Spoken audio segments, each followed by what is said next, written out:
Most parents spend a lot of time thinking about what they're teaching their children: the alphabet, manners, how to share, how to say please and thank you. But here's what most people don't realize. The most powerful lessons your toddler is learning right now have nothing to do with what you're intentionally teaching them. They're learning from the moments you don't even notice. The way you react when you're frustrated, the way you respond when they cry, the way you move through conflict, stress, and uncertainty in front of them every single day. And the hard truth is this: toddlers don't learn from what you say. They learn from what they observe over and over again until it becomes part of how they understand the world. This is not a video to make you feel like a bad parent. It's the opposite. Because once you understand what your toddler is actually picking up from you, the real hidden lessons, you can change them quietly, consistently, without having to be a perfect parent. Here are 7 things you're accidentally teaching your toddler and exactly what to do instead. Number 1. That emotions are dangerous.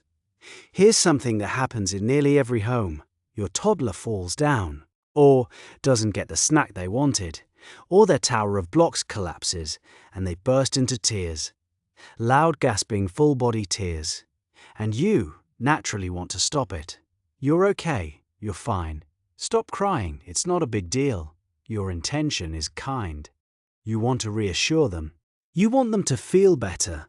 But here's what their brain is actually learning. When I feel something big, the right response is to make it stop quickly. Emotions are something to be managed away, not moved through. Over time, that lesson becomes a pattern. The child learns that intense emotions are unwelcome, that there's something wrong with having them. And so they start to suppress, not because they've healed, but because they've learned that their emotions make the people they love uncomfortable.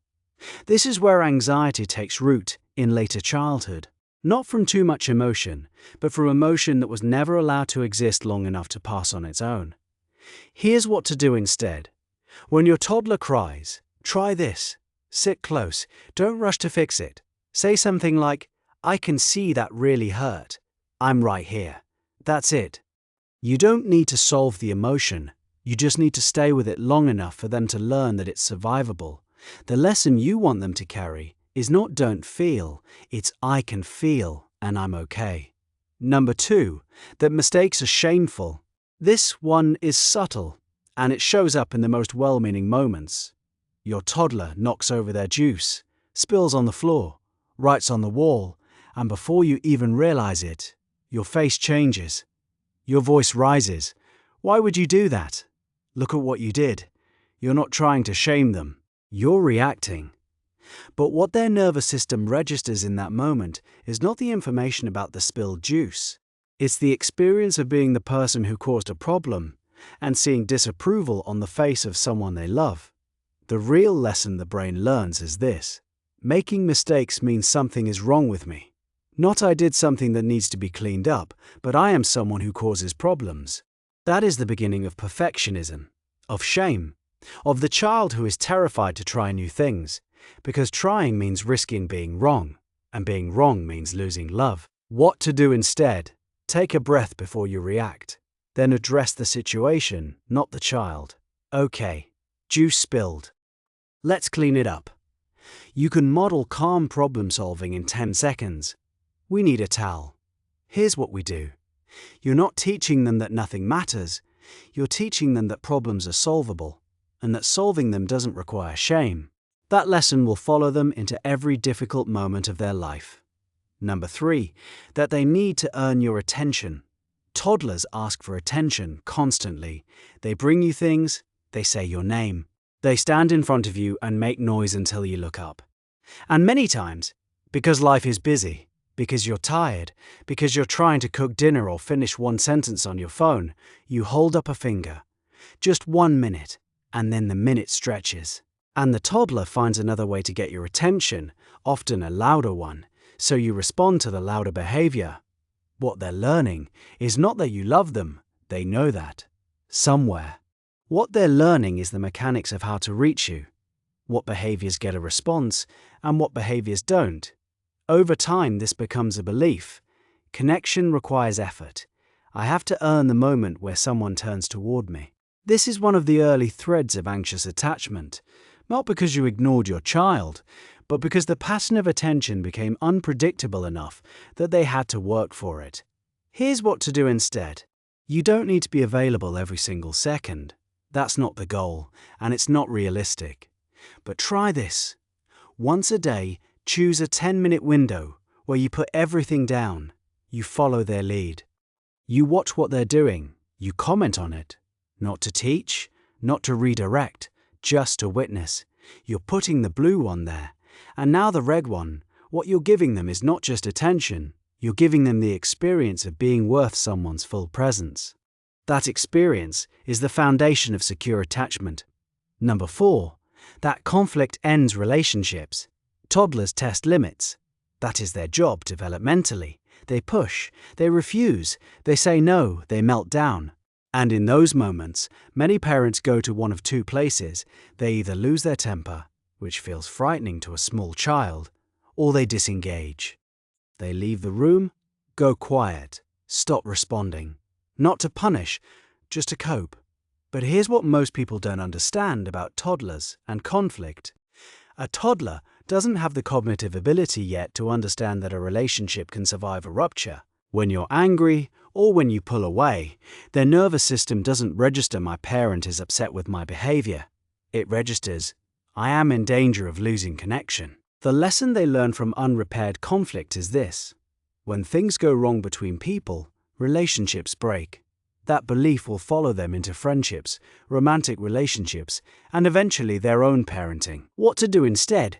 The most powerful thing you can do after a hard moment is repair it, and do it visibly.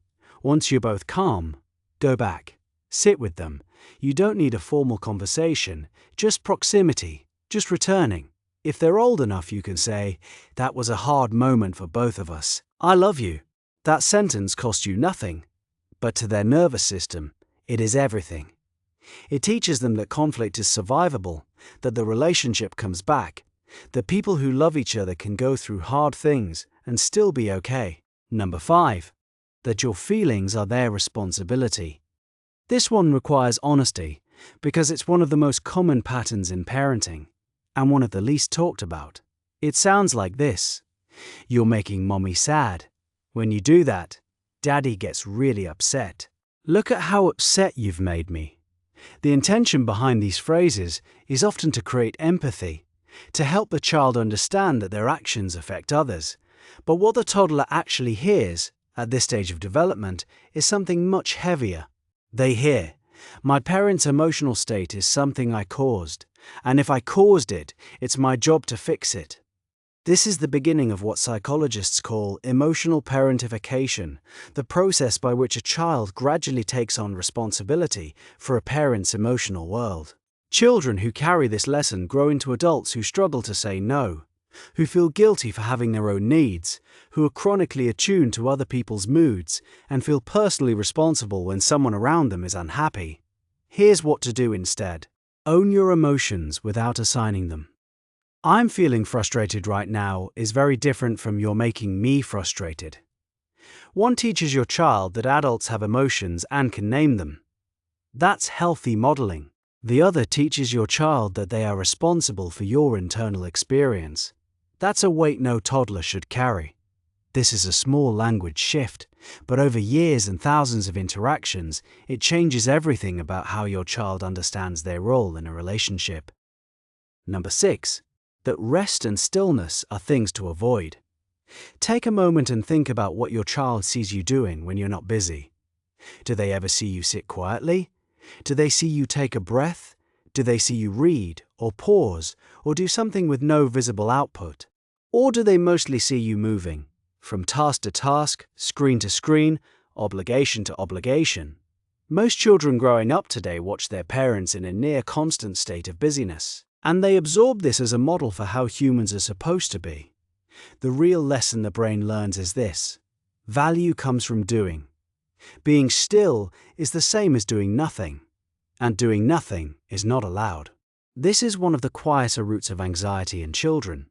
Not a medical problem, but a learned state, because they've never watched someone they love model what it looks like to simply be. Here's what to do instead. You don't need to meditate. You don't need to overhaul your schedule. Try letting your child see you rest, visibly, without apology. Sit in a chair and do nothing for 2 minutes. Let them see it. If they come and ask what you're doing, say, "I'm resting. I needed a quiet moment." That sentence is more powerful than you might think. You're showing them that rest is a legitimate human need, that the body is worth listening to, that stillness is not failure. Children who grow up watching their parents honor rest develop a very different relationship with their own bodies and with productivity, pressure, and self-worth. Number 7. That love is conditional on behavior. This is the deepest one, and it's the hardest to hear, because most parents, the overwhelming majority, love their children unconditionally. There is no question about that. The love is real and total, but the way that love is communicated in the daily texture of parenting sometimes sends a different message. Praise gets louder when behavior is good. Warmth increases after a child complies. Hugs come more easily after a moment of sweetness than after a moment of defiance. And toddlers, who are learning about the world entirely through pattern recognition, start to build a model. The model says, "When I behave well, love flows toward me. When I behave badly, love feels farther away." Over time, this pattern doesn't produce well-behaved children. It produces children who are chronically anxious about whether they are loved enough. Children who grow up performing for approval without ever quite believing they have it. Children who, as adults, struggle to believe they are worthy simply for existing. Here's what to do instead. Find a way to communicate your love that is completely disconnected from behavior. Not as a reward, not as a response to something they did right, but randomly, quietly, in the middle of an ordinary moment, a hand on the shoulder while they eat breakfast, saying "I love you" for no reason, at no special time. A moment where you look at them and smile, not because they did anything, but because they exist and you're glad. These are the moments that build what psychologists call unconditional positive regard. The deep belief that love is not something you earn, but something you are held in regardless of what you do. That belief is the most protective thing a child can carry into their adult life. 7 things. None of them about teaching the alphabet. None of them about screen time rules or the right bedtime or organic food. All of them about the invisible curriculum, the one your child is enrolled in simply by watching you move through life. Here's what matters most. You will do all of these things sometimes. Every parent does. The accidental lessons are not tragedies, they are just patterns, and patterns can be changed. What changes them is not perfection. It's awareness, followed by repair, followed by small, consistent shifts in how you respond. The child who grows up in a home where emotions are allowed to exist, where mistakes are met with problem-solving instead of shame, where conflict is repaired, where rest is modeled, where love is not conditional on performance, that child doesn't need a perfect parent. They need a present one. This is where you start, not by overhauling everything at once, but by choosing one of these 7 things and practicing it this week. The most important relationship your toddler will ever have with another person begins with the relationship you model right now. That's the real lesson, and it's one you're already capable of teaching.